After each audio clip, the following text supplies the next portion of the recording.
팔라완 현장을 제가 지금 뭐 한 세 번째 갔다 왔기 때문에 뭐 갈 때마다 좀씩 달라지는 것 같아요. 이번에는 1년 6개월 만에 갔다 온 것 같습니다. 그 전에 이제 중간에 제가 캄보디아 선교에 좀 집중하다 보니까 좀 못 갔었는데, 그래서 1년 6개월 전의 모습을 상상하고 준비하고 갔는데 많이 달라졌어요. 일단 굉장히 도시가 그 섬이 많이 개발됐고, 그때는 비포장도로였는데 이번 포장도 거의 맞춰져 있었던 거고요. 그리고 여러 가지로 환경이 의외로 많이 좋았습니다. 되게 오지였던 분위기가 있었는데 가니까 그래도 많이 환경이 좋아져서 생활하는 데 불편함이 없었습니다. 이번에 제가 보고 느낀 점을 또 이렇게 이 시간을 통해서 포럼을 좀 안 할 수 없어서 간단하게 포럼을 하고 말씀을 보려고 합니다. 저는 이번에 보면서 이런 단어가 참 실감났어요. 백문불여일견이란 말이죠. 아무리 100번 들어도 한 번 보는 것만 못하다, 이런 것처럼 제가 이제 가서 보고 온 사실들을 선교 현장을 늘 얘기해도 좀 피부로 와닿지 않았던 경우가 많았을 텐데, 이번에 우리 중직자분들 또 우리 렘넌트들이 같이 가서 보면서 아마 많은 걸 느꼈던 것 같습니다. 그래서 포럼 시간 매일 하루 일과가 아침에 기도 수첩으로 시작해서 저녁에 포럼으로 마쳤습니다. 그래서 하루 일과를 이렇게 하다 보니까 저녁에 하루의 일정에 관한 포럼을 하다 보면 그 하루 동안 있었던 이야기들을 이렇게 같이 나누는 중에 많은 부분들을 좀 발견하고 느끼고 있구나, 이런 생각을 했습니다. 특별히 저는 뭐 이런 생각을 해왔어요. 우리가 프리메이슨 뉴에이지 유대인 조직을 바꾸자, 이런 얘기를 하고 해도 그게 사실 가능하겠느냐, 이런 생각할 때가 많거든요. 그런데 선교 현장 갈 때마다 이것은 결코 허황된 게 아니다, 이런 생각을 많이 합니다. 어느 곳에 가든지 예비되어 있는 사람, 숨겨진 사람, 흩어진 자들이 있다는 거죠. 생을 걸고 복음 운동하겠다는 분들이 있다는 걸 보면서 깜짝 놀랍니다. 그렇다면 그것이 모슬렘이든 그게 흑인이든 그것이 탈북자든 그게 중국인이든 아무 상관없이 오직 예수 하겠다 하는 분들이 곳곳에 있다라는 것이죠. 그 팔라곤 섬에도 그런 분들이 그렇게 많다는 것을 아마 우리는 보면서 놀랐을 것입니다. 이제 그분들이 일어나고 있기 때문에 세계는 바뀔 것이다. 아무리 흑암이 대단한 것 같아도 그들을 바꿀 힘들은 충분하다. 왜냐하면 이것은 우리의 힘으로 하는 게 아니고 하나님이 하시기 때문이다. 이런 것을 실제로 보고 느꼈을 거라고 믿습니다. 또 하나는 역시 오직 복음이 아니면 역시 안 된다라는 걸 확연하고 돌아오는 현장이었습니다. 다른 어떤 거로도 사람을 바꿀 수는 없는데 복음이 들어가면 사람이 바뀌고 환경이 바뀌고 현장이 바뀌는구나. 여러분, 우리가 정말 가서 보고 느낀 것을 이렇게 본다면 오직 예수가 아니면 안 된다라는 걸 더 확인했고요. 또 하나는 전도와 선교 외에는 중요한 게 없다, 이런 걸 또 한번 느끼는 현장이었습니다. 다른 곳으로는 정말 우리가 가서 보면서 느낀 거지만 복음 전도가 아니면 그 현장의 문화 바꿔낼 수 없고요. 또 그거 외에는 그들의 행복을 줄 수 없죠. 우리가 겉으로 보기에는 정말 열악하기 이를 데 없습니다. 그야말로 우리가 사탕 하나를 줘도 아이들이 막 감동해가지고 받는 그런 현장이죠. 우리 권사님이 그래요. 내가 60년대 그 어린 날의 모습이 너무 똑같다. 그렇습니다. 우리 권사님이 그러더라고요. 이런 곳을 관광하러 오지는 않을 것 같다. 전 그 말이 실감이 나요. 이런 거 내가 60년대 그 지긋지긋하게 보았던 그 현장과 똑같은데 그걸 내가 관광하러는 뭐하러 오겠느냐. 근데도 우리 권사님도 감동을 받으시더라고요. 이유는 뭐냐면 그것에 복음이 증거되면서요. 그들의 행복해하는 모습, 그들이 감사하는 모습을 우리가 보기 때문이죠. 그래서 처음에 우리 포럼할 때 이랬습니다. 그들을 보니까 정말 한편으로는 좀 불쌍하고 안타깝고 이렇게 처음에 첫날에 느꼈던지 몰라지만 지교회를 다니면서 그분들을 만나면서 나중에 포럼이 되기는 이렇게 생겼어요. 우리가 미안하다. 정말 그들은 그 열악한 중에서도 최고의 임마누엘을 누리고 있는 모습이 도리어 지금 이렇게 좋은 환경에 있으면서 신앙생활을 제대로 못하고 있는 내 모습이 부끄럽다. 이렇게 하면서 나를 되돌아보는 그런 중요한 현장이었습니다. 사실 저는 현장에 갈 때마다 저도 그런 포럼을 했어요. 그 선교사님들이나 그 분들한테 나는 이 현장에 올 때마다 나는 내가 무엇을 전해줄 것이라는 생각을 해본 적이 없다. 왜냐하면 그건 어불성설이다. 그분들이 더 복음 안에 있고 더 현장에서 응답을 누리고 있는데 내가 가서 무슨 얘기를 하겠냐. 얘기한들 그 사족에 불과한 것이다. 사실은 나는 그분들이 응답을 보고 오고 싶었다. 사실은 가서 저는 보면서 제가 힘이 더 나고요. 더 행복해지고 그러기 위해서 제가 성도님들 같이 모시고 갔는지도 모릅니다. 우리가 뭔가 이런 사람들이 왔어. 우리는 대단한 사람이 왔어. 우리는 좀 봐봐. 그렇게 갔다면 우리는 정말 큰 죄를 지을 것이었습니다. 그러나 이분들 속에 나의 모습을 발견하게 되고 다시 내 자신이 어떻게 살아야 될지를 점검하는 그런 그냥 반면교사의 현장이었고 정말 큰 응답의 현장이었다. 이런 생각을 갖게 되죠. 그러면서 정말 우리 많은 분들이 함께 이 현장을 갔으면 좋겠다는 마음은 늘 갔다 올 때마다 그 마음은 늘 똑같은 것 같아요. 다음 기회에 간다면 또 다른 분들을 모시고 가고 싶고 또 다른 분들과 함께 그 응답을 보고 싶고 그 행복한 시간을 함께 나누고 싶다. 이런 생각을 참 많이 합니다. 우리가 뭔가를 주러 가자. 그것은 내가 볼 땐 교만하고 그것은 하나님 뜻이 아닌 것 같아요. 근데 내가 가서 나 자신의 삶을 뒤돌아보고 내게 향하신 하나님이 내가 이 시간표 속에 어떤 걸 원하는지를 좀 봐야 되지 않느냐라고 한다면 최고의 현장일 수 있다. 그래서 그런 축복을 함께 나누는 그런 자리에 다음 기회에 또 많은 분들이 갔으면 좋겠다. 이런 마음을 갖고 있습니다. 거기에 이제 정식 신학교가 세워졌어요. 물론 나중에 화면을 통해 보면 뭐 그게 신학교냐 이렇게 할 만큼 참 시설은 여러 가지 없지만 그래도 그 정식 신학교고 그 나온 학생들은 정규 교사가 될 수 있는 그런 자격증을 정부로부터 받은 겁니다. 그곳에 신학교가 생기면서 신학생들이 한 6명이 이제 입학을 했고요. 그 지역의 목사님들이 이제 특혜로 이제 와서 사명 이게 뭐죠? 말씀을 재교육하는 현장으로 해서 한 20여 명이 말씀을 듣는 그 현장이 있습니다. 그곳에 앞으로는 정기적으로 아예 커리큘럼을 가지고 강의 좀 해달라는 요청을 해왔기 때문에 아마 제가 내년부터는 전반기 후반기를 지속적으로 들어가지 않겠나 이렇게 생각이 됩니다. 그렇게 되면 아마 우리 함께 동행할 수 있는 그런 시간들도 아마 좀 정해져서 우리 성도님들도 같이 갔으면 좋겠고요. 이번처럼 많은 분들이 가는 것도 좋겠고 또 소수가 같이 가도 좋을 것 같습니다. 이번에 한 8분 같이 가보니까 늘 저 혼자 다니다가 이렇게 한번 모시고 갔는데 시간이 비행기 시간이 이렇게 좀 한 2시간 반 간격으로 이렇게 있는데 그게 모자르더라고요. 그 일일이 서류 하나하나 하는데 왜 이렇게 시간이 그 사람들 많이 가는지. 인천공항은 정말 그냥 달려가는 거예요. 거기에 비하면. 여기는 그냥 하나하나를 다 그냥 검토해가지고 들어가는 시간이 너무 시간이 많이 걸리고 그래서 본의 아니게 우리 나이 드신 권사님도 막 뛰게 만들고 정신없이 뛰었습니다. 뭐 비행기 우리 때문에 안 뜨고 기다리고 있고 막 그래서 우리는 비행기도 멈추게 한 사람들이고 막 그러면서 이제 정말 겨우겨우 이렇게 다 현장을 다 맞추고 이렇게 왔는데 그곳에서 제가 받은 응답 중에 응답이 있다면 뭐냐면 우리 렘넌트들 그리고 우리 중직자분들의 눈이 바뀌지 않았나. 그죠? 선교 현장이 이런 것이고 앞으로 우리가 무엇을 어떻게 살아야 되는지를 갖게 되는 계기가 되지 않았나. 그게 제가 본 최고의 응답인 것 같습니다. 앞으로도 많은 분들이 함께 갔으면 좋겠고요. 그러면서 제 나름대로 이런 생각을 했습니다. 이것이 지속되려면 우리 교회가 앞으로 더 든든히 서가야 되겠다. 아무래도 이런 선교 현장이라고 하는 것 자체가 결국은 교회라는 힘을 바탕으로 움직이기 때문에 우리가 가서 보면 할 일이 너무 많아요.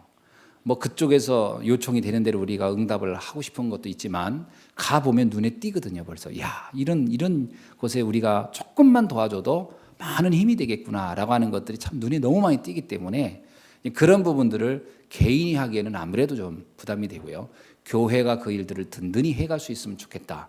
그런 의미에서 우리 교회가 먼저 좀 더 강하게 서가야 될 필요가 있다라는 생각이 듭니다. 물론 큰 돈이 필요하고 뭐 이런 건 아니더라도 우리 성도님들이 하나가 힘이 돼서 원리스가 돼서 어떤 하나의 그 사명을 놓고 현장을 놓고 서로 마음을 모아서 그것에 참여할 수 있다면 그건 최고의 영광이고 하나님께 영광 돌리는 귀중한 사역이 될 줄로 믿습니다.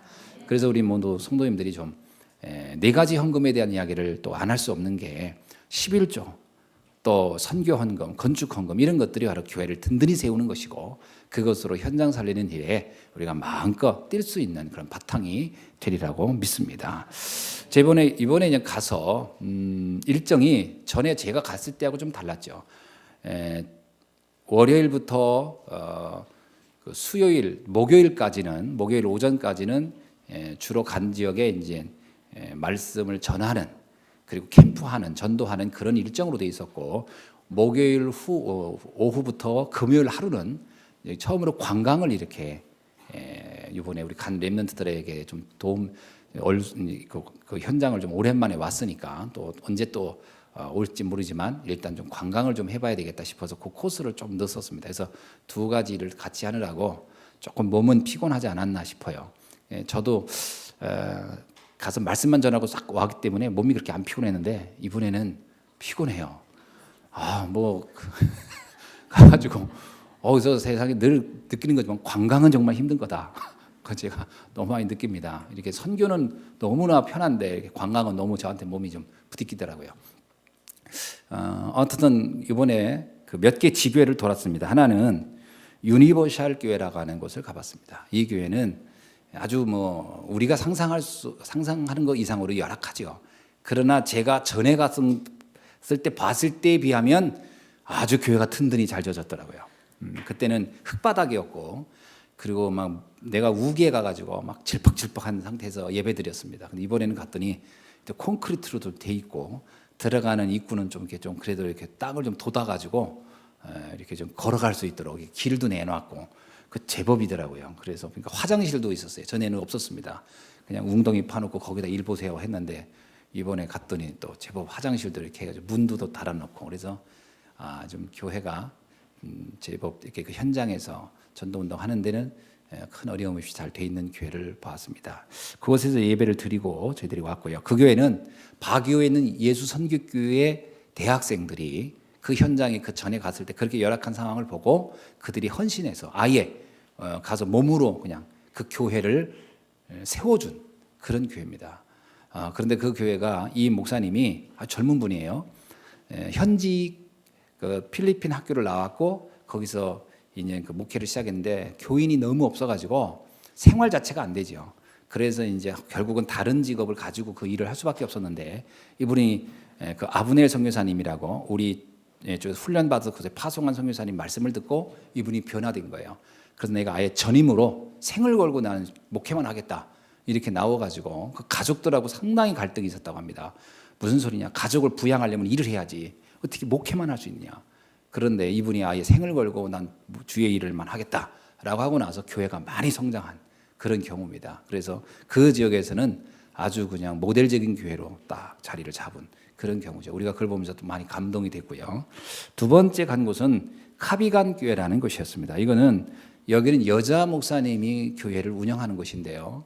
이분 역시 복음 없이 혼자 할 때 너무 시달려가지고 다 그냥 교회를 버리고 사실은 다른 지역에 가서 살던 분인데 그곳에서 있다가 복음을 듣고 충격받은 거예요. 그래서 다시 자기가 버린 교회로 들어와서 시작을 한 겁니다. 근데 그 교회가 상당히 변화가 됐죠. 제가 전에 갔을 땐 거기서 저녁 수요 예배를 거기서 인도했는데 이번에는 이제 낮에 잠깐 방문을 했었습니다. 근데 가보니까 교회가요. 교회 한가운데 기둥이 두 개가 있는 거예요. 그래서 전에는 없었던 기둥이 있길래 보니까 설명해 주는 거 보니까 거기 바로 교회를 지나가는 도로가 나기 때문에 교회를 옮길 수밖에 없는데 이분이 땅이 바로 거기 붙은 땅이라 그러니까 교회를 이렇게 다른 데로 옮겨가지 못하니까 기둥만 옮기는 거예요 이렇게. 그래서 옮겨서 교회를 다시 이렇게 옆으로 비켜서 지으려고 한가운데 기둥을 세워놨는데 제가 보기에는 오래 걸릴 것 같아요. 그렇게 경제가 여유 있지 않기 때문에 그거 짓는데 아마 시간이 많이 걸리지 않겠나 싶어요. 그래서 그거 보면서 제가 만약에 선교 현장에서 그런 요청이 오면 한번 그 교회를 조금 이렇게 이전하는데 우리가 좀 헌신하면 좋지 않겠나. 많은 돈이 들지 않습니다. 보통 그런 교회를 그렇게 하는 데는 싹 이렇게 조금 아주 정말 괜찮게 하는데 우리 돈으로 한 500만 원만 해도 충분히 가능한 그런 현장이거든요. 그래서 우리가 다 할 수는 없다 하더라도 좀 함께 좀 헌신하고 싶은 마음도 일단 들었고요. 거기서 그 어떤 너무나 귀한 예배를 마치고 또 갔습니다. 그 다음에 갔던 지역이 마파라 교회였습니다. 저는 그 교회가 지금까지 제가 본 교회 중에 제일 작았어요. 교회가 얼마나 작으냐? 우리 성가대 크기만한 교회. 강대상부터 다 있는데 요만한 교회의 교회를 봤습니다. 그 교회는 목회자는 없고요. 이 여자 목사님이 아까 말씀드린 여자 목사님이 순회하면서 설교하는 그런 지교회였습니다. 그 교회가 어떻게 생겼냐? 거기에 어떤 한 그 남자분이 복음을 듣고 너무 감동이 돼서 자기 땅을 내놓고 여기다 교회를 하겠다 해가지고 그 산속 오지에 교회가 만들어진 그런 경우입니다. 저는 좀 죄송한 얘기지만 가서 목사님이 자 우리 저기 교회 갑시다 하는데 딱 보고 무슨 돼지우리를 가나 그 농담으로 저거 뭐 이렇게 좀 우사 아닙니까 그랬는데 아닙니다 저게 교회입니다 그러더라고요. 그래서 굉장히 제가 민망했던 그렇게 열악한 환경에 있는데 그분들은 너무 행복해하고 그 안에서 주님을 찬양하는 모습이 저희들이 참 감동적이었고요. 그 다음에 갔던 교회가 파랑교회라는 곳이었습니다. 이 파랑교회는 그 지역은 뭐 우리가 보기에는 그게 뭐 새로운 도시가 형성되고 마을이 세워지는지 어쩐지 모르지만 목사님 얘기는 여기가 새로운 마을이 형성되는 장소라고 그래요. 근데 거기가 거기예요. 다 숲을 속이고 도대체 이게 사람이 전에 살던 곳인지 앞으로 살 곳인지 구분은 일단 안 돼요. 그냥 그런가 보다 하는데 이제 그곳에 이제 새로운 마을이 생기는데 거기에 그 동네에 우리로 말하면 이장님이죠. 이장님이 복음을 받은 거예요. 받아가지고 너무 감동해가지고 어차피 땅을 정부에서 뭐 주는지 어쩐지 그러니까 이장이 자기 재량권으로 400평을 교회에다가 교회를 지라고 기증을 한 거예요. 그 땅인데 기증은 받아놓고 그동안 돈이 없어서 교회를 못 짓고 울타리만 쳐놓으면 그 다음날 가면 카톨릭 쪽에서 다 울타리를 부셔버리고 그리고 또 다시 울타리 박아놓으면 카톨릭 애들에서 또 부셔버리고 그런 일들이 계속된 거예요. 그러면서 그 기증한 분이 빨리 교회를 짓지 않으면 안 된다. 여기다가는 이렇게 반대가 심하니 어떻게 방법이 없다. 이렇게 해가지고 이제 그 땅을 좀 이동해서 다른 지역에다가 다시 400평을 주는 거로 조건으로 주었고 그런 중에 그 이야기를 그 의정부 반석교회 청년들이 듣고 그 말을 듣고 감동이 돼가지고 그분들이 합심하여 헌금한 결과 우리가 갔을 때는 이미 교회가 지어졌습니다. 거기에. 그러니까 전에 봤던 교회들이 규모가 너무 열악했기 때문에 그 교회는 너무 큰 거예요. 막 우리 교회 건물만한 건데 이렇게 막 이렇게 그래도 콘크리트로 아니죠. 벽돌로 했나? 벽돌로 이렇게 했어요. 물론 창문은 이렇게 구멍만 뚫어놔 있는 상태지만 아무튼 참 시설이 좋구나 이렇게 느낄 만큼 그런 교회가 세워졌던 교회입니다. 거기에 보니까 거기는 예배당이 텅 비어 있어요. 의자가 하나도 없어요. 그래서 보니까 거기 우리 손님 왔다고 의자를 내놨는데 플라스틱 이렇게 이렇게 일회용 내주는데 그 뭐죠? 플라스틱. 근데 너무 오래돼 가지고 다 부러진 거 거의. 앉아 있으려면 내가 균형 잡고 앉아 있어야지. 의자에 의지했다가는 다 쓰러지겠더라고요. 그런 의자 몇 개만 있는 거예요. 그래서 제 가슴에 이런 느낌이 들다. 이곳에 의자라도 우리가 이런 의자는 뭐 할 수 없고요. 이렇게 그 예배 드릴 때 그냥 앉아 있을 수 있는 예배 의자라도 그런 우리가 좀 기증하면 좋지 않겠나 이런 생각도 한번 하면서 돌아왔던 현장이었고요. 너무 감사했습니다. 어쨌든 그렇게 그런 어려움 중에 교회가 세워졌다는 게 너무 감사했고요. 또 한 곳 우리가 갔던 것이 수요일 날 저녁 예배를 드린 곳입니다. 아까 우리 그 찬양 인도했던 우리 권사님이 잠깐 설명한 곳인데 그 프리웰리 바프티스트 교회라고 하는 교회였습니다. 그곳은 저녁인데 수요 예배 준비를 하고 이제 막 떠나려고 하는데 전기가 나간 거예요. 야, 거기에 전기가 나가면요, 우리처럼 이렇게 밖에 가로등이 있거나 이런 게 아니고 칠흑 같은 밤인 거예요, 그냥 캄캄한. 그래서 가서 예배 드리는데 우리는 가면서도 이거 뭐 사람들이 있겠나 하는데요. 그 교회가 또 약간 산 속에 있죠. 그 산 속인지 평지인지 구분이 안 됩니다. 풀이 워낙 많아서 하여튼 우리는 느낌은 산 속인 것 같아요. 근데 거기에 이제 들어가면서 깜짝 놀란 거예요. 그 안에 사람이 꽉 차 있는 거예요. 불도 없는데 캄캄한 곳에 캄캄한 사람이 앉아 있으니까 이제 우리는 이제 불이 없어가지고 뭐냐면 핸드폰 그거 이렇게 불 들어오는 그거로 예배드렸습니다. 그래서 우리 성도님이 그런 포럼에서요, 삼성의 위대함을 다시 한번 발견했다. 우리가 가져가는 핸드폰 전부 다 라이트 켜는 거로 하고 하는 게 예배가 가능하더라고요. 그래서 그거로 제가 이렇게 조명 받아가면서 그러니까 사람은 안 보여요. 그 불천만 저를 향하는 그 라이트 그 불만 보이지. 예, 그래서 제가 예배 인도하고 너무 감사했는데 그 아이들이 우리를 운다고 특별 찬송 준비해가지고 부르고, 그리고 손님이 귀한 손님이 왔다고 자기들이 나름대로 선물 준 게 뭐냐, 야자인가 코코넛 야자수죠. 그거 잘라가지고 다 빨대 하나씩 껴가지고 자기보다 큰 얼굴, 자기 얼굴보다 큰 걸 하나씩 안고 나타나서 우리 먹으라고 주는데 정말 감동적이었습니다. 참 너무 감사한 현장이었고요. 제가 그 교회를 보면서 또 한 번 우리가 참 기도할 게 많다 싶었는데, 그 목사님이 나와서 말씀하는데 뭐냐면, 우리는 1,000명의 제자를 찾아서 팔란을 복음하고 필리핀을 복음할 것이다 그러는 거예요. 그거 제가 딱 듣는데 감동이 되는 거예요. 와, 우리 3,000명 하자고 했는데 이것도 잘 안 믿어졌는데, 거기 있는 분들은 1,000명의 제자를 찾아서 팔라완 필리핀 복음하겠다고 막 그러시더라고요. 그래서 그걸 보면서요, 야, 정말 하나님이 하시는 거지 이게 사람이 하겠나, 이런 생각을 또 한 번 발견하는 현장이었습니다. 그리고 나서 이제 우리가 이제 샘블렐러라는 섬으로 이제 이동해서 그곳에서 이제 그 캠프를 하고 예배 드리고 오려고 했는데, 그 전날 이틀간 바람이 불어가지고 그 섬에 있는 사람이 육지로 못 나오고 육지 있는 사람도 그 섬을 못 들어가고 있었어요. 그래가지고 우리가 굉장히 걱정했습니다. 아, 거기는 꼭 가야 되는데, 왜냐면 제가 저기를 가보고 너무 좋아서 우리 성도님들한테 너무 많이 떠들어놨거든요. 그 섬은 꼭 가야 된다, 너무 좋다, 가자. 그런데 바람 불어서 못 간다고 하는 분위기가 나오니까 저도 굉장히 낙심되고 있었는데, 감사하게도요, 그 아침에 주께서 잔잔케 하셔서 정말 그 조그만 배에 전원이 타고 거기를 들어갔습니다. 정말 가서 보니까 그림 같지 않았습니까? 너무 좋았어요. 그곳에서 이제 갔는데 선생님들이 한 분도 안 온 거예요. 육지에서. 왜? 파도 친다고. 그래서 그날 자연히 그냥 학교가 폐교가 아니라 뭐 휴교된 상태. 가서 봤는데 거기 목사님이 그곳에 선교를 하면서 거기 있는 분들 다 복음을 듣게 했어요. 거기 선생님부터 그 마을 사람 다, 그것도 섬 사람들을. 섬이라고 해야 뭐 넓지 않죠. 전 주민수 한 500명 산다고 했나요? 그랬습니다. 근데 그곳에 문화센터를 짓는 중에 이렇게 중단된 상태로 있더라고요. 제가 그거 보면서 아, 우리가 저거에 또 헌신했으면 좋겠다, 이런 마음도 생겼고, 그래서 그 문화센터가 세워지면 그건 정부에서 운영하는 학교이기 때문에 교회를 세울 수 없도록 했기 때문에 그냥 문화센터를 우리가 줘준다라고 해서 지금 짓고 있는 중인데 중단된 상태였어요. 이달 4월부터 다시 공사가 재개된다고 하는데 한번 우리가 좀 그곳에 도와줬으면 좋겠다, 이런 생각이 들고요. 아마 그곳에서 예배도 되어지고 많은 분들이 모임도 되지 않겠나, 이런 생각이 됐습니다.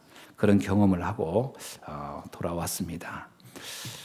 이런 현장을 보면서 우리 교회 성도님들이 함께 이 현장을 놓고 기도하면서 시간표에 따라서 응답을 받아갔으면 참 좋겠다 싶습니다. 또 하나는 이게 제가 아무리 이렇게 얘기해도 갔다 온 분들은 무슨 말인지 가슴이 뛰고 느낌이 오겠지만, 여기 계신 다른 분들은 표정을 보니까 뭔 말이신가 하고 하는 것 같아요. 그래서 함께 한번 다음 기회에 갈 수만 있다면 함께 갔으면 좋겠다, 이런 생각을 하게 됩니다. 네, 여기까지 제가 이번에 있었던 사역 현장의 보고를 마칩니다. 오늘 말씀을 함께 살펴보도록 하겠습니다. 오늘은 바울이 이 로마서를 기록하면서 로마서 3장에서 아주 중요한 말씀을 하고 있습니다.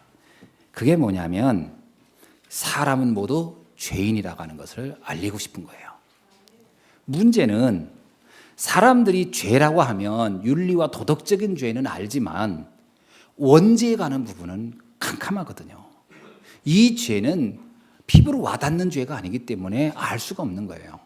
그런데 복음이라고 하는 것은 하나님이 이 땅에 오신 일은, 이 땅에 그리스도의 모습을 가지고 온 이유는 우리가 윤리와 도덕적인 문제 때문에 온 게 아닙니다. 왜? 우리가 구원을 받지 못하고 인간이 저주를 받는 것은 윤리와 도덕적인 죄 때문이 아니거든요.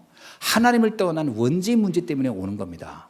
근데 문제는 사람들이 그 이유를 모른다는 거예요. 왜? 그 원인이 피부에 와닿지 않아요. 많은 사람이 죄 그러면 윤리 도덕적인 죄에 대해서 감각이 있지, 원죄 때문이다라고 하면요, 그거는 전설 같은 이야기고 그건 우스갯스러운 얘기처럼 이해하지, 그거를 실제로 내 피부에 와닿지 않습니다. 그래, 이것 때문에 내 인생에 큰 죄가, 이 문제 때문에 내 인생에 계속 재앙과 저주가 왔구나라고 느끼는 사람은 많지 않아요. 근데 바울은 그렇지 않다고 본 겁니다.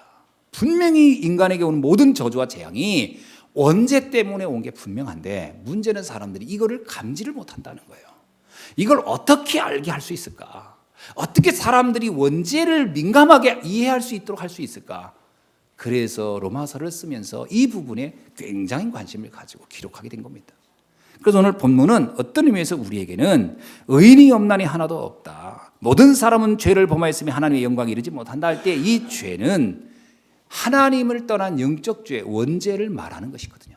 그것이 사람들이 깨달을 수 있기를 바랬고요. 그것이 와닿아야만이 비로소 뭐가 이해되냐면요. 그래서 하나님이 그리스도를 우리에게 보내셨구나. 그래야만이 구원이라는 것도 이해가 되고요. 그래야만이 이 복음이 이해되는 거거든요. 이게 이해가 안 되니까 신앙생활이 전부 다 윤리도덕으로 빠져버리는 거예요. 죄하면 윤리도덕의 죄예요. 그러면 그거의 해답은 뭐예요? 내가 착하게 살면 되는 거예요. 그러나 그래서 내게 오는 재앙과 저주가 해결되느냐는 거예요. 안 됩니다. 그러니까 늘 악순환을 반복하는 거예요. 원인이 잘못 이해되고 해결책을 잘못 적용하고 그러니까 문제는 계속 오고 이것은 신앙생활이 아닙니다. 이건 윤리도덕생활이지. 여러분 저는 가끔 그런 생각해요. 신학을 전공한 목사님들에게 정부에서요 윤리교사 자격증을 주거든요. 전 그게 말이 안 맞는 얘기거든요.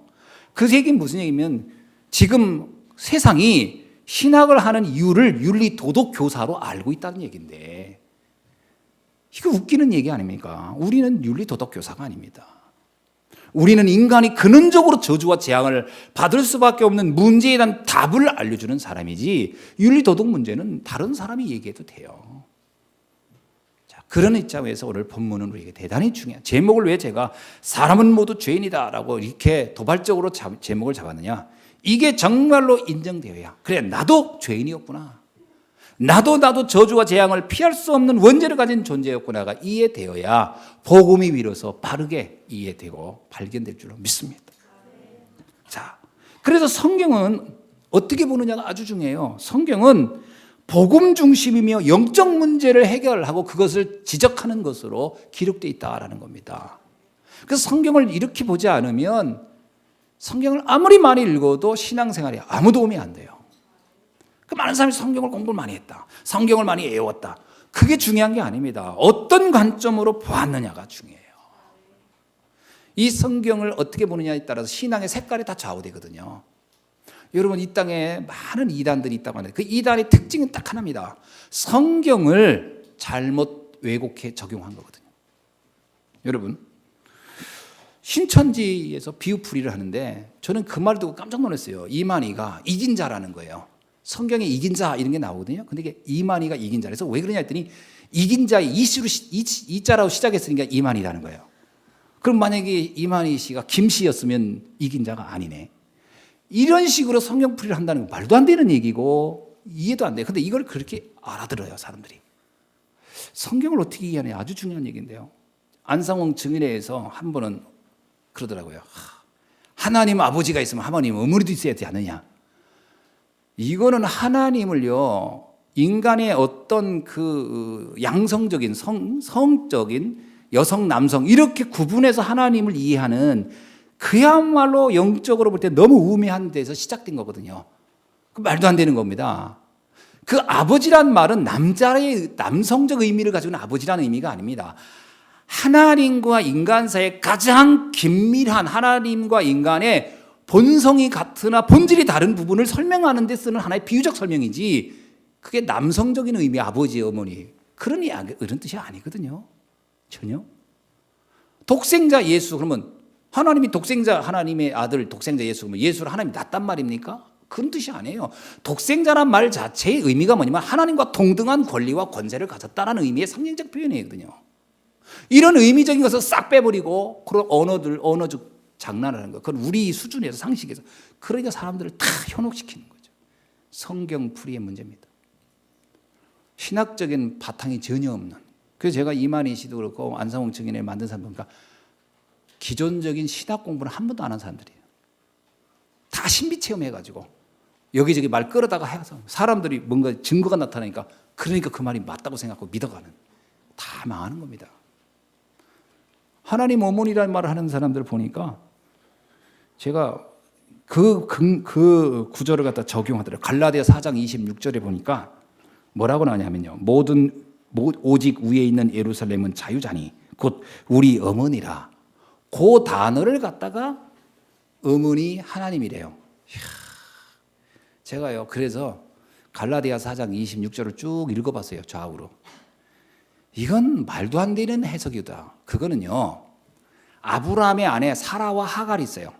사라와 하갈을 비유해서 사라는 언약의 계통의 어머니를 상징하고요. 그래서 언약의 계보를 이은 사람을 상징하고 하갈은 율법이라는 것을 계보를 이은 사람이라고 해서 복음과 율법을 대비적으로 설명하기 위해서 바울이 갈라디아에서 복음 율법을 설명하기 위해서 하갈과 사라를 대치시켜서 쓴 글 중에 나오는 표현이에요.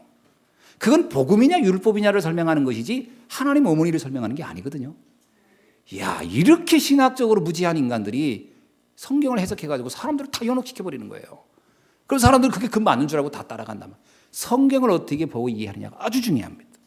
성경은 딱 하나예요. 복음으로 이해해야 됩니다. 전도와 선교의 눈으로 보지 않으면 다 틀려버린다.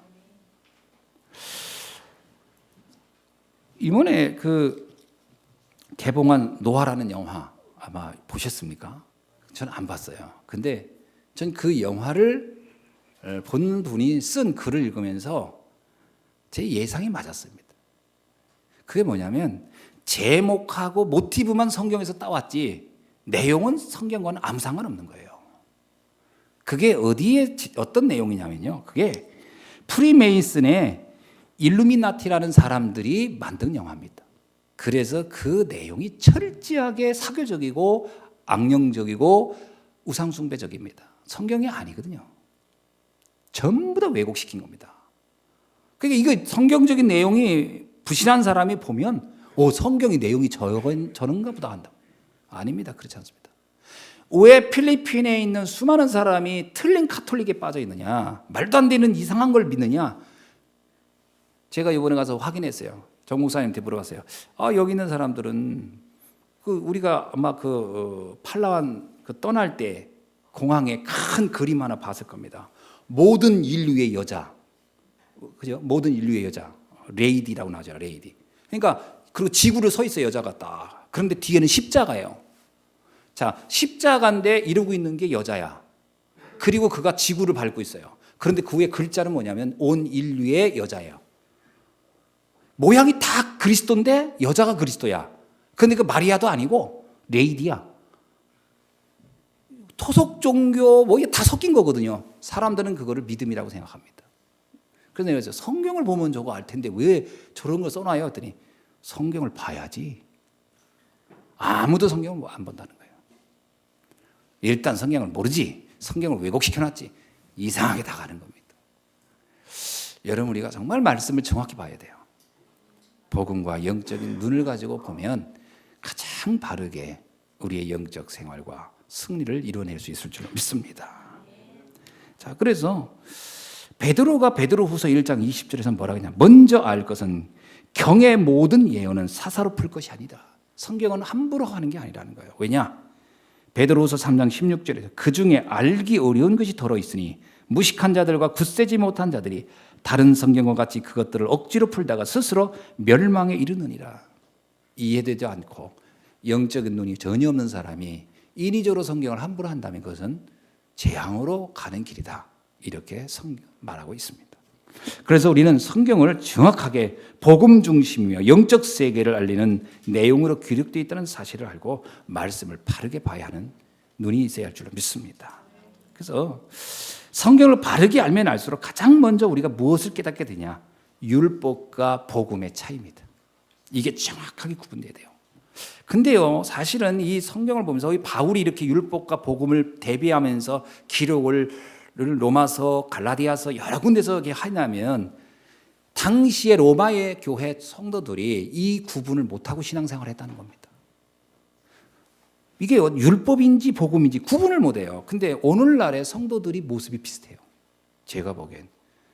그래가지고 이 복음인지 율법인지 구분을 잘 못합니다. 말은 오직 예수하지만 어떤 걸 판단하거나 어떤 것을 결정할 때 보면 아주 율법적으로 결정하죠. 저 사람이 신앙생활이 좋다 나쁘다 어떤 걸 기준으로 합니까? 그 사람의 행위를 보고 그걸 판단. 그러면 내가 복음적인 겁니까? 율법적입니까? 율법적인 거예요. 그러면 행위를 함부로 하란 말이냐? 그 말이 아니라 기준과 구분의 능력이 다 거기에서 찾아서 한다면 이건 상당히 율법적이라는 거예요. 근데 로마의 성도들이 그랬다는 겁니다. 그래서 로마서를 쓰면서 바울은 그 부분을 얘기하는 거예요. 성도들이 예수 그리스도에 대해서 압니다. 그러나 신앙생활 할 때 보면 다 율법적인 거예요. 그 부분을 정확하게 좀 복음과 율법을 대비해 가면서 설명합니다. 율법은 그런 게 아니다. 이런 얘기죠. 그러면 과연 성경에 뭐라고 나옵니까? 율법에 대해서. 히브리서 8.5절에 그들이 섬기는 것은 하늘에 있는 것의 모형과 그림자다. 율법은 모형이며 그림자지 실체가 아닙니다. 실체는 오직 그리스도입니다. 그래서 예수님이 오셨을 때 뭐라고 합니까? 그분은 율법의 완성이다. 성경에서 뭐라고 합니까? 이 율법이라고 하는 것은요, 그 기능이 명확하게 돼 있어요. 근데 사람들은 율법을 잘못 오해하는 경우가 많죠. 그래서 율법과 복음의 차이를 모르면 신앙생활을 아주 크게 왜곡하게 되는 것이죠. 어떻게 해야 그러면 신앙생활을 바르게 하겠습니까? 첫째는 율법의 기능 중에 기능이 죄를 깨닫게 하는 데 있습니다. 아멘. 율법의 기능 중에 가장 큰 기능은 내가 죄인이구나를 알게 하는 거예요. 오늘 본문을 한번 봅시다. 20절에 시작. 우리 3장 20절. 그러므로 율법의 행위로 그의 앞에 의롭다 하심을 얻을 육체가 있다 없다? 없나니 율법으로는 죄를 어떻게 해요? 깨달음이니라. 죄를 깨닫게 하는 게 율법의 기능이에요. 자, 보세요. 사람이 그 율법을 알지 못하면 내가 지금 하고 있는 게 잘하고 있는 건지 못하고 있는지 몰라요. 그러니까 이 율법이라는 것이 하나의 잣대가 돼서 내가 이렇게 하면 안 되는구나 알게 하는 것. 또 하나는 그 율법의 종류가 너무 많아요. 그러면 율법을 다 지킬 수가 없어요. 인간은. 다 지킬 수 있는 인간이 지구상에 있을까요? 없을까요? 율법을 하나도 어기지 않고 완벽하게 지킬 수 있는 사람은 지구상에 단 한 명도 없습니다. 율법은 행위적인 것부터 생각에서부터 옳은 걸 다 정지하고 있어요. 정하고 있어요. 그러면 생각으로 지은 죄, 행위로 지은 죄. 그래서 옛날에 우리 맨날 부흥회하면 그거 회개했잖아요. 입으로 지은 죄, 마음으로 지은 죄, 행위로 지은 죄. 이 죄는 끝이 없어요. 그래서 부흥회 끝나고 다 용서받은 줄 알지만 그 다음 부흥회 또 가서 죄 용서하잖아요. 또 회개해달라고. 왜 그러냐? 죄는 반복해서 지을 수밖에 없는 한계가 인간에게 있어요. 그럼 인간이 의로워질 수 있다는 거예요? 없다는 거예요? 없습니다. 이사야 64장 6절에 뭐라고 나왔죠? 인간의 의는 더러운 옷과 같다. 전 그 비유가 기가 막히다고 봅니다. 인간의 의로움인 더러운 옷과 같대요. 왜 그럴까요? 옷은 빨면 잠깐은 깨끗해지는데 좀 있으면 어떻게 돼요? 금방 더러워지잖아요. 또 빨면 깨끗해져. 또 좀 있으면 반복된다는 거예요. 죄를 계속 짓고 이게 반복. 그래서 인간의 의라는 것은 완전한 게 아니라는 거예요. 그래서 인간의 의로 구원을 얻으려고 한다? 시작부터 틀린 출발이다라는 거예요. 그러면 이 죄를 깨닫게 해서 얻어내려는 게 뭘까요? 자, 네가 죄인이야. 그래서 얻어내려는 게 뭐예요? 정죄입니까? 아닙니다. 그래, 나는 의로워질 수 있는 힘이 없구나. 내 힘으로는, 내 노력으로는 내가 의인이 될 수 없어 라고 하는 걸 발견해서 그 다음에 얻어내려는 게 뭡니까? 그게 바로 그리스도의 필요성을 깨닫게 하는 겁니다. 이래서 내 힘으로는 나는 의로워질 수 없고 이래서 나는 의인이 될 수 없는데 그래서 하나님이 내 힘으로는 안 되니까 그리스도를 이 땅에 보내셨구나. 그래서 나는 그리스도를 의지함으로 하나님의 은혜를 통하여 의롭게 되는 거구나. 그걸 깨닫도록 하기 위해서 준 게 율법이라는 거예요. 그런데 사람들이 율법을 어떻게 받아들였죠? 율법을 지킴으로 의로워지는 쪽으로 방향을 틀어버린 거예요. 그래서 예수님이 유대인들이 뭐라고 합니까? 예수님께 찾아왔던 한 부자 청년이 그러잖아요. 나는 어려서부터 율법을 다 지켰다. 얼마나 자신만만합니까? 니고데모가 와서 합니다. 저는 율법을 잘 지켰는데 어떻게 구원을 얻는지 모르겠다. 예수님이 뭐라고 합니까? 거듭나야 되지 않느냐? 이거 율법과 상관없는 거예요. 구원과 율법은 아무 상관없습니다. 왜냐? 율법은 애당초 완벽하게 지킬 수 있는 사람이 없고 그렇게 할 수 있는 힘도 없습니다. 그러면 만약에 율법으로 구원을 얻는 조건으로 한다면 지구상에 구원 얻을 사람이 있다는 거예요? 없다는 거예요? 한 명도 없습니다. 그러면 그 율법 자체가 구원이라는 것을 갖다가 대비하면 구원받을 한 명도 구원받을 수 없는 걸 구원받는 방법이라고 생각한다면, 그렇게 만약에 잣대를 댄다면 그 율법은 우리에겐 뭐가 되죠? 그건 우리에겐 저주가 되는 겁니다. 자, 지킬 수 없는 걸 놓고 지켜라 하는 것은 그 요구 자체가 나에겐 저주가 되는 거예요. 어느 그 코미디 프로에 보니까 이런 거 나오더라고요. 군에 있는 그 상관이 하급자를 괴롭히는데, 네가 거울을 보고 가위바위보에서 이기면 내가 오늘 너 안 때릴게. 그게 군이 이제 상관이 하급자한테 준 벌이야. 뭐냐면 거울을 보고 네가 가위바위보에서 이기면 내가 너 안 때릴게 그래요. 그러면 자, 이 사람이 거울을 보고 가위바위보를 해요. 이길 수 있어요, 없어요? 그러면 그 벌 자체가 이 사람에게 뭐예요? 저주인 거예요, 저주. 이길 수 없는 처벌을 주고 그걸 이기라고 하는 거예요. 말도 안 되잖아요. 그러면 똑같아요. 우리 보고 율법으로 네가 완벽해져. 그러면 너 구원받을 수 있어. 그러면 그 자체가 저주인 거예요. 그 성경은 뭐라고 해요? 율법 아래 있는 자는 저주를 받았느니라. 그 말을 그래서 하는 겁니다. 있을 수 없는 거거든요. 해낼 수 없는. 그래서 갈라디아서 뭐라고 얘기합니까? 갈라디아 3장 24절에서 다 같이 찾아봅시다. 갈라디아 3장 24절에서 갈라디아 3장 10절부터 읽어봅시다. 시작. 갈라디아 3장 10절 시작. 무릇 율법 행위에 속한 자들은 저주 아래 있나니 기록된 바 누구든지 율법책에 기록된 대로 온갖 일을 항상 행하지 아니하는 자는 저주 아래 있는 자라 하였습니다. 이해되십니까? 이게 율법으로 구원의 방법을 갖다가 적용했을 때 올 수밖에 없는 결론입니다. 그래서 뭐라고 얘기하죠? 3장 24절에 시작. 율법이 우리를 그리스도에게로 인도하는 초등교사가 되어 우리로 하여금 믿음으로 말미암아 의롭다함을 얻게 하려 함이니라. 아멘. 율법이, 그래서 율법은 우리에게 나쁜 게 아닙니다. 사실은. 그러면 율법이 나쁜 게, 자 보세요. 율법은 나쁜 게 아니에요. 율법주의가 나쁜 거예요. 율법주의는 뭐냐면 율법으로 네가 의로워져야 돼 하는 건 율법주의고, 율법은 뭐예요? 그 율법의 기능, 순기능, 역기능과 순기능이 있다면, 율법의 순기능은 뭐냐면 네가 죄인인 것을 깨달아 하나님의 은혜를 힘을 필요로 하라. 이건 율법의 순기능이에요. 그 율법의 역기능은 뭐예요? 네가 율법대로 하면 넌 구원 얻을 수 있어. 그건 율법의 역기능이에요. 역기능을 빠지면 저주 아래 빠지게 되는 거고요. 순기능으로 가면 하나님의 은혜를 입게 되는 것이다. 여러분, 그래서 우리가, 예수님이 그러잖아요. 네가 내 말을 다 지키는 게 중요한 게 아니라는 거예요.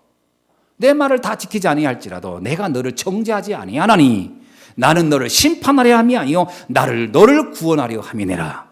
아멘. 우리가 하나님의 말씀을요 다 못 지키는 게 정상입니다. 그래서 못 지킨다고 그거라도 죄책감을 넣는다, 그럴 필요가 없어요. 이러니까 하나님의 은혜가 필요한 거예요. 제가 전에 그런 얘기 안 했나요? 우리 지우가 기억할는지 모르는데, 제가 지우가 어렸을 때인데 제가 옆에 태우고 차를 타고 막 가고 있었어요. 그때 봉고차에 태우고 딱 가는데 갑자기 누가 확 껴들더라고요. 그래서 나도 모르게 욕이 확 나왔어요. 지우가 나를 보더니 깜짝 놀라서 나를 쳐다보더라고. 그러니까 목사님 욕하는 거 처음 본 거야. 나도 엉겹결에 나왔지. 나도 당황스럽더라고. 우리 랩런트가 보는데 내가 욕을 해버렸으니까. 그때 내가 지우한테 한 말, 지우가 기억하는지 몰라. 지우야, 목사님은 완전한 사람이겠니? 부족한 사람이겠니? 했더니 부족한 사람이요. 근데 그 말을 되게 난감스럽게 하더라. 부족한. 그래, 나는 하나님의 은혜가 필요한 사람이겠니? 은혜가 전혀 필요 없을 만큼 완전한 사람이겠니? 하나님의 은혜가 필요한 사람이죠. 그래, 내가 오늘 지금 욕한 거는 내가 연약하기 때문에 한 것이다. 네가 나를 왜 기도해 줘야 되겠니? 안 해야 되겠더니 기도해 줘야 돼. 그래, 앞으로 그런 줄 알아? 그랬더니 네, 그러더라고요. 그래서 그때 문제를 해결하고 갔어요. 우리는 연약한 사람입니다. 하나님의 은혜가 필요한 것이고 하나님의 사랑이 필요한 사람들이에요. 아멘. 그 사람을 보면서 그 사람을 믿음의 대상으로 보면 실패하는 거예요. 어떻게 사람이 완전합니까? 믿는다는 것은 그 사람이 완전하다는 얘기거든요. 사람을 믿지 마세요. 사람을 긍휼의 대상이지 믿음의 대상은 아니에요. 그 결혼식 같은 거 할 때 내가 하는 얘기입니다. 부부 서로 믿지 마세요. 제가 결혼 전에 우리 여자라니 우리 부인한테 한 얘기예요. 당신 가능하면 내 손에 물 한 방울 안 묻히든 다 이빨은 거짓말이지. 그렇게 해줄 수도 없고 할 수도 없는 거예요. 믿지 마세요. 서로 국률의 대상인 겁니다. 그러니까 우리가 말은 복음인데 삶으로 가면 율법이라니까요. 이 부분을 빨리 캐득해야 됩니다. 아멘. 자, 그래서 율법의 최대의 기능은 그리스도를 알도록 하는 것이다.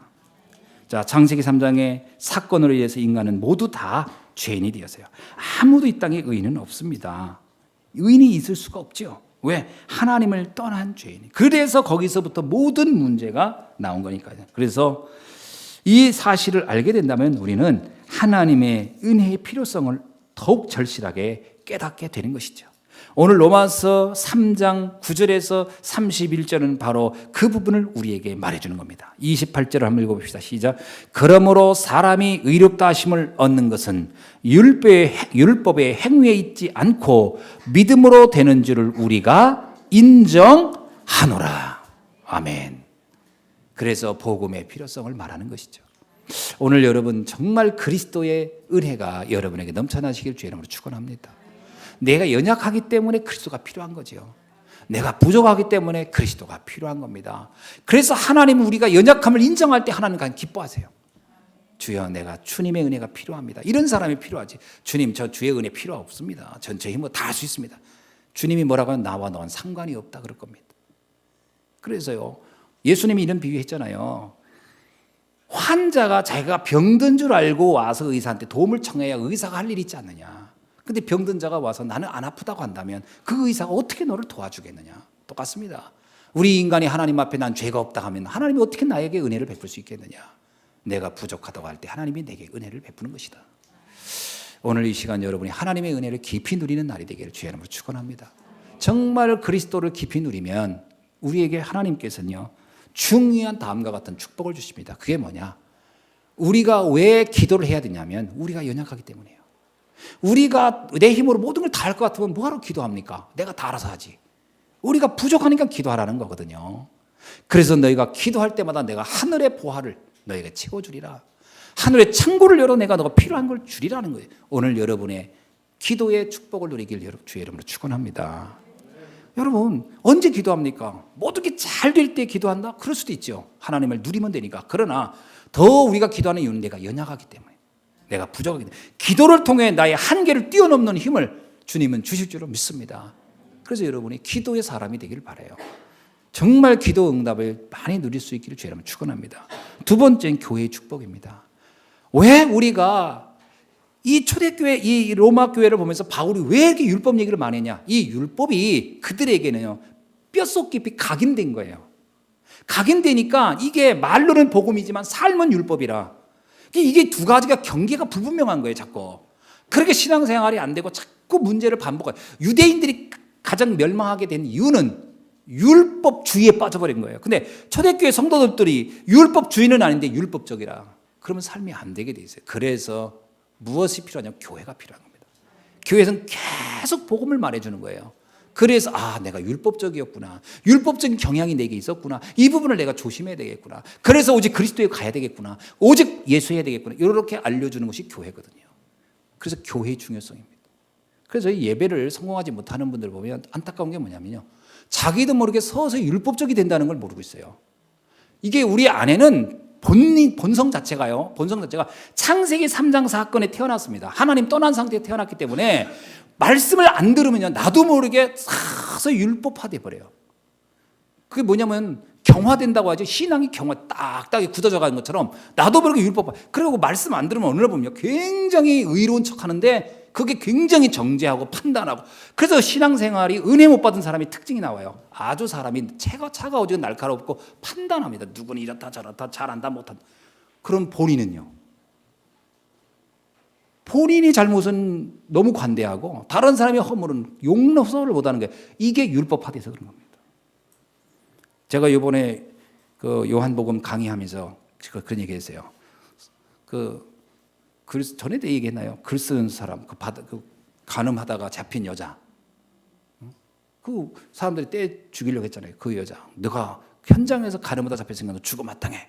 그때 예수님이 바닥에다 글을 썼다고 했잖아요. 제가 뭐라고 했어요? 뭐 썼다고?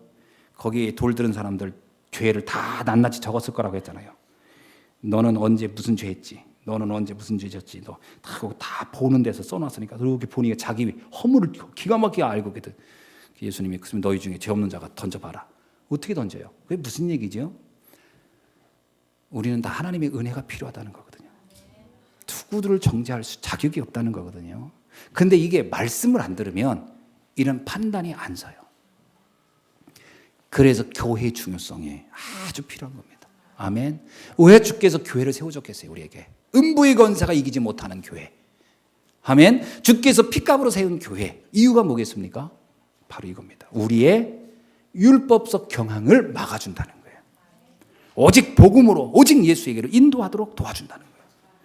그래서 이것 때문에 교회에 중직자도 세우고 하는 여러 기관도 있고 다 하는 겁니다. 그래서 저는 제가 가장 양심적으로 할 수 있는 게 뭘까? 제가 양심적으로 할 수 있는, 목회자의 양심적으로 할 수 있는 것은 다른 게 없다고 봅니다. 제가요, 인격적으로 훌륭하다 안 하다 이건 저는 할 수 없을 것 같아요. 아마 여러분 저하고 같이 움직인 분들은 알 겁니다. 제가 그렇게 인격이 훌륭한 사람이 안 돼요. 근데 제가 개인적으로 하나님 앞에 이건 제가 평생을 해야 되겠다는 것 중에 하나입니다. 오직 복음만 말하겠다. 그 외에는 제가 할 수 있는 게 없을 것 같아요. 전 늘 부족한 게 많기 때문에 다른 거로는 할 수 있는 게 없어요. 그건 제가 하나님의 은혜가 저도 늘 필요한 사람이고 제가 늘 복음만 전하겠다. 그래야만 우리의 신앙이 지켜질 줄로 믿습니다. 그래서 여러분이 교회를 위해서 기도하고 중직자를 위해 기도하고 그리고 주의 종을 위해 기도하고 우리 교회를 우리가 소중히 여기는 이유가 여기에 있는 것이다. 세 번째가 뭐죠? 현장의 중요성입니다. 그래서 보니까 현장을 보니까요 거의 많은 사람이 다 율법 안에 잡혀가지고 서로 정죄하고 넘어가고 있는 거예요. 다 쓰러지고 있고요. 서로 그 안에서 시달리고 있는 거예요. 그들을 복음으로 살려내는 일이 오늘 우리에게 준 사명인 줄로 믿습니다. 그리스도를 전해야 돼요. 다른 것으로는 살릴 길이 없어요. 다른 거는요 사람들이 다 너 잘났니 나 잘났다 뭐 너 잘하니 못하니 이런 식이면 이 땅은 아수라장이 돼요. 완전히 이건 갈등과 고통의 현장이 돼요. 그러나 그리스도의 은혜가 필요해서 우리의 서로의 허물이 어쩔 수 없는 것이 이해되고 그래서 하나님의 은혜가 필요하다는 거 서로 이해될 때 그것은 어디든지 주의 나라가 세워지고 흑암이 공격하지 못하는 장소가 될 줄을 믿습니다. 어떤 분이 그러더라고요. 교회는 문제가 많아요 그런 얘기하는데 제가 그 얘기 들을 때마다 답답해요. 교회는 문제가 많은 것이에요. 내가 그러고 싶어요. 여러분 우리는 상처 있고 허물 있고 하나님의 은혜가 필요해서 이곳에 온 겁니다. 의인들이 이곳에 모여 있을 리가 없어요. 의인은 천국에 가 있는 거예요. 다 죽어서. 여러분이 어느 날 보면 허물 안 지를 날이 있어요. 완벽할 날이 있어요. 어디? 천국에 가 계실 때. 그 전까지는 계속 실수를 하고 문제가 있어요. 그들의 모인 자리에 왜 문제가 없겠냐고요. 당연한 거죠. 그래서 이곳에 하나님의 은혜가 더 필요한 거고 우리 성령 충만 받아야 되는 이유가 있는 겁니다. 할렐루야. 자, 옆 사람한테 인사합시다. 당신이 가장 은혜 가운데 있는 것입니다. 지금 그 모습이요. 아멘. 그렇습니다. 뭐 더 착하게 하려고 더 인격 하지 마세요. 시달려서 안 돼요. 일단 안 돼. 그리고 그거 며칠 못 가요. 그거 노력해봐야. 그 며칠 갑니까? 작심 3일이지? 난 애들한테 안 떠들겠다. 소리 안 질러겠다. 아이고. 하지를 마세요. 애들도 힘들지만 본인도 힘들어. 주님의 은혜가 필요한 거예요. 서로. 아멘. 말씀을 맺습니다. 본문에서 바울이 율법이 이토록 설명한 이유 무슨 말인지 아시지요? 그래서 우리가 지금부터 예배 성공에 대한 응답을 누리시기 바랍니다.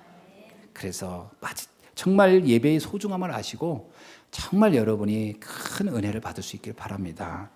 예배를 정말 성공하면 세 가지가 보일 겁니다. 첫째, 답입니다. 그래, 오직 예수만이 유일한 답이다. 이게 보일 겁니다. 두 번째, 흐름이 보일 거예요. 그래서 우리가 중직자를 세우고 렘넌트를 세우고 교회를 강하게 만들고 그래서 세계복음 하자는 거구나. 이런 게 보일 겁니다. 이 흐름이. 세 번째는 방향이 보일 겁니다. 그래, 3단체를 살자고 하는데 이걸 어떻게 살리느냐?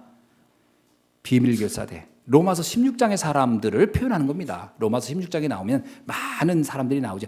그들 같은 사람들이 세워져야 되겠구나. 두 번째, 렘넌트 미니스트리. 후대를 위해서 정말 생을 거고 도와줄 사람들이 필요하겠구나. 그리고 교회 건물, 교회를 지킬 사람들이 필요하겠구나. 주의 종을 지킬 사람이 필요하게, 이런 것들이 자연스럽게 발견될 줄로 믿습니다. 오늘 이 아침에 이 말씀 가지고 최고의 성령 충만하고 최고로 행복한 날들이 되기를 주님의 이름으로 축원합니다. 기도하겠습니다.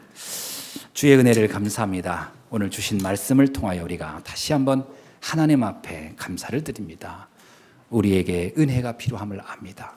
하나님이 오늘 이 시간 우리가 율법이 아니고 복음으로 승리하게 하시고 복음 안에서 최고의 하나님의 나라를 누리는 귀한 자녀 되게 하옵소서. 살아계신 주 예수 그리스도의 이름으로 기도하옵나이다. 아멘.